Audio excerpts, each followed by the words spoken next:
Ladies and gentlemen, welcome out to the garage.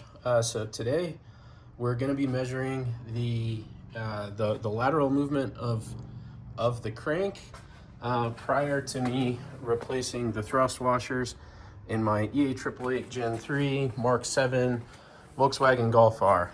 Now, apparently, when new, the wear limits are, well, 3 to 9 thou of total movement is acceptable, and then 12, with 12 being the wear limit. So beyond 12, well, you don't want to let it go past 12, otherwise that's, I guess, you potentially start getting, I don't know how close to that wear limit that you start getting crankwalk, but that's the wear limit. So so I've got this little, let me get down here to show you.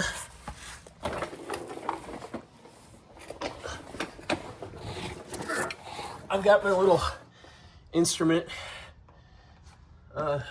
set up here, and notice the little dangler there. So that little dangler moves like this a ways, this way and this way. Okay, so I've got it set up, and I have a little bit of preload on it, and I've been monkeying around with it just a bit. So right there, we're sitting on the 5. Well, let's see, does that look like we're right on the 5 thou? I think so. Okay, so now, so you're, let's see if I can get a little bit of light under here for you guys. So your thrust washers, and you look at right, where's my finger? Right there, tip of the finger. You can see the edge of one of the thrust washers. There's one. You might be able to, with the light just right, you can see it. Get the finger back into right there and right there, but they're just like U-shaped, and they're sitting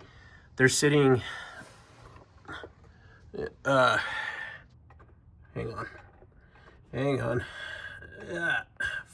trying to mess with the zoom.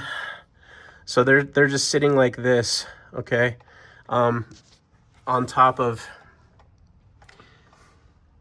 the lower cap. So so again, let's see if I can zoom out some more. Okay, so again, there's our gauge. Okay, we're set up like so, a little bit of preload on it, so that you can get the measurement both directions. Okay, and so now what I'm going to do is I'm going to take my pry bar, okay, and let's see, I'm gonna kind of insert here and pry this a ways, and look at that.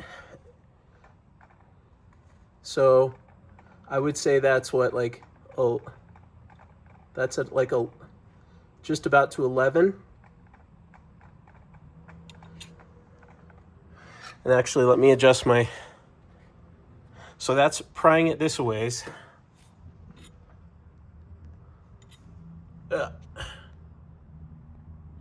See if I can't do it again, so I could show you guys.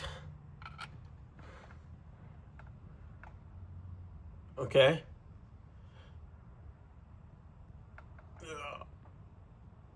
Yeah, so we can get it to about 11, and then now I'm going to pry it back the other ways.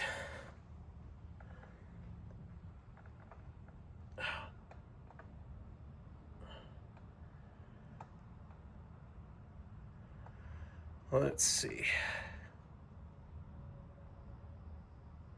1.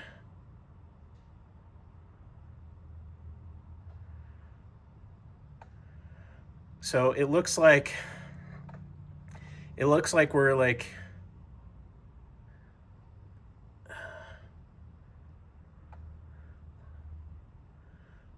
half a thou, maybe a little bit more, below the 5. Okay.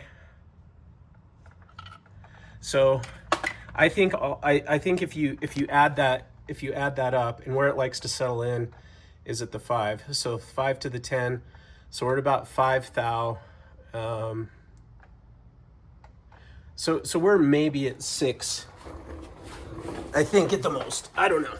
I'm gonna look at the footage.